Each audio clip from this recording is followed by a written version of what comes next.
भाभी, ओ भाभी, कहाँ गई? भाभी मैं आ गई। अरे कहाँ मर गए सब के सब? कोई बाहर आने को तैयार ही नहीं है। इतनी देर हो गई है खड़े खड़े।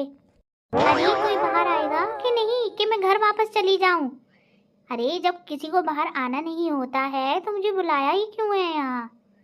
ठीक है, चली जाती हूँ मैं। अरे बेटा, आ गई तू? मैं तो तेरा कब से इंतजार कर रही थी। पूरी रात नहीं सोई कि मेरी बेटी जल्दी घर आ जाएगी सुबह।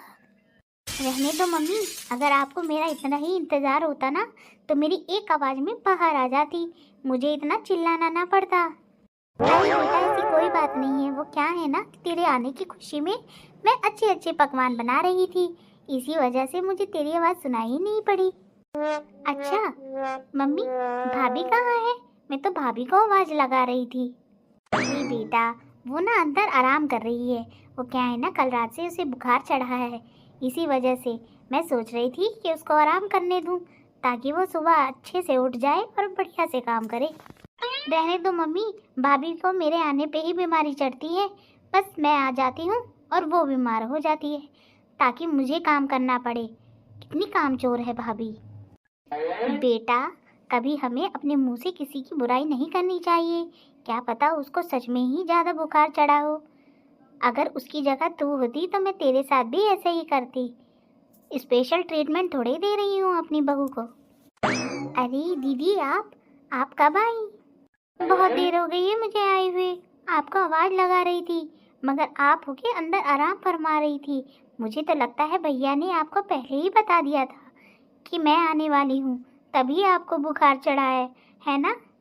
अरे नहीं दीदी, ऐसी कोई बात नहीं है। वो क्या है ना, परसों रात मेरे बेटे ने मुझे बहुत तंग किया, इसी वजह से मैं सो नहीं पाई और देखो मुझे बुखार चढ़ गया है। और अब तो मैं ठीक हो गई हूँ ना। अब आप ऐसे क्यों बोल रही हो कि मेरे को आपके आने पे बुखार चढ़ा है? अरे रहने दो भाभी, अगर ऐसा ही होता ना आप एक आवाज में खुद ही चली आती। सविता, मैंने तुझे ऐसे संस्कार नहीं दिए कि तू इतनी छोटी होकर अपनी भाभी पे चिल्लाए, समझी? चुपचाप जाकर कमरे में आराम कर ले और तेरा नाश्ता वहीं लेकर आती हूँ, ठीक है? मम्मी, आपने भाभी को बहुत छूट दे रखी है, देखना एक दिन आप बहुत पछताओगी।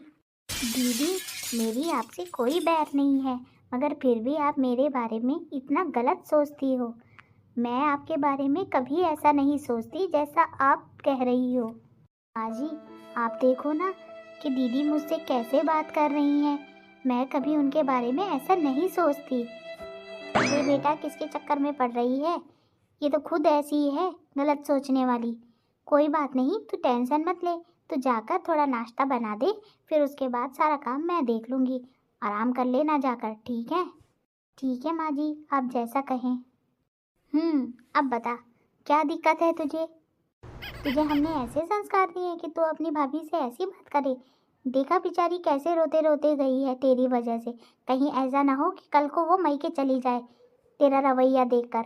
मम्मी, आप ही भाभी की साइड ले रही हो, कहीं ऐसा ना हो मुझे अपने ससुराल जाना पड़ जाए। भाभी, खाने में क्या बना रही हो? दीदी, मैं आलू के पराठे बना रही हूँ आपके लिए। आप क्या मेरा यहाँ रहना पसंद नहीं करती क्या? दीदी, आप ऐसा क्यों बोल रही हो? क्योंकि आपको अच्छी तरह से पता है कि मैं आलू के पराठे नहीं खाती।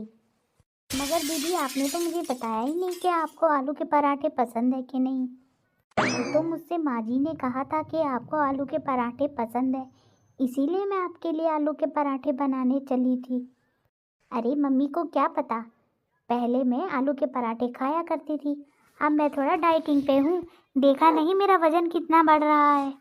कभी कभार ऑयली खाने से वो नुकसान नहीं करता। हाँ, अगर आप रोज रोज खाना खाते हो ऐसा ऑयली तो जरूर नुकसान देता है। रहने दो भाभी, आप तो चाहती हो कि मैं मोटी हो जाऊं और भद्दी लगूं ताकि मेरा पति मेरी तरफ देखे भी ना।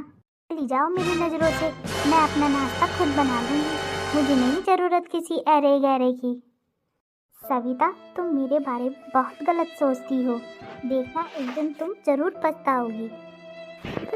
आई बड़ी आलू के पराठे बनाने वाली। मैं तो अपने लिए सैंडविच बनाऊंगी 0 कैलोरी वाला। ओह, ये महारानी यहाँ पर सो रही है। अभी बताती हूँ। मम्मी, ओ मम्मी, जरा इधर तो आना। क्या हुआ बेटा? मम्मी, भाभी क्या पूरे दिन सोया करती हैं? ये देखो अभी भी सो रही हैं।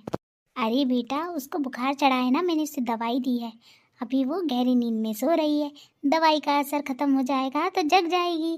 नहीं मम्मी, ये मुझे देखकर जानबूझकर सो रही हैं। अभी तो मेरे लिए आलू पराठे बनाने जा रही थी। ये तो अच्छी बात है, मैंने ही कहा था उसे कि तुझे आलू के पराठे पसंद है। ये तो पहले की बात थी, अब मुझे सैंडविच पसंद है। मेरी बात कान खोल कर सुन, अगर तुझे यहाँ रहना है तो तमीज से रह, वरना चली जा अपने। अरे सविता, तुम इतनी जल्दी कैसे आ गई? तुम तो अभी रुक कर आने वाली थी ना। जी, मेरा आपके बगैर मन नहीं लग रहा था, सोचा जल्दी चली आऊँ, आपको भी अच्छा लगेगा। तुम रहने दो, मुझे तुम्हारी माँ ने सब कुछ सच सच बता दिया। तुम वहाँ रहने के लिए गई थी कि लड़ाई करने गई थी? जी, ज़्यादा बकवास मत करो, मुझे सब पता है, तुम सब मिले हुए हो। अगर दूसरों का घर तोड़ने की कोशिश करोगी ना तो तुम्हारा घर भी बच नहीं पाएगा, समझी? जब भी जाती हो वहाँ लड़ाई कर कर जल्दी वापस आ जाती हो। ऐसा करोगी तो तुम्हें कोई अपने घर में घुसाएगा भी नहीं।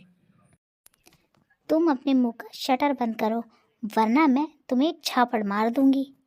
और क्या, यही तो सीखा है तुमने अपनी मम्मी पापा से। मेरे मम्मी पापा पे मत जाना, अपने मम्मी पापा को देखो, समझे? मैं तो जा रही हूँ सोने, और हाँ, खाना बनाकर मेरे रूम में पहुँचा देना। मुझे कोई ज़रूरत नहीं है बाहर आने की। हे भगवान, इन औरतों का कुछ नहीं हो सकता।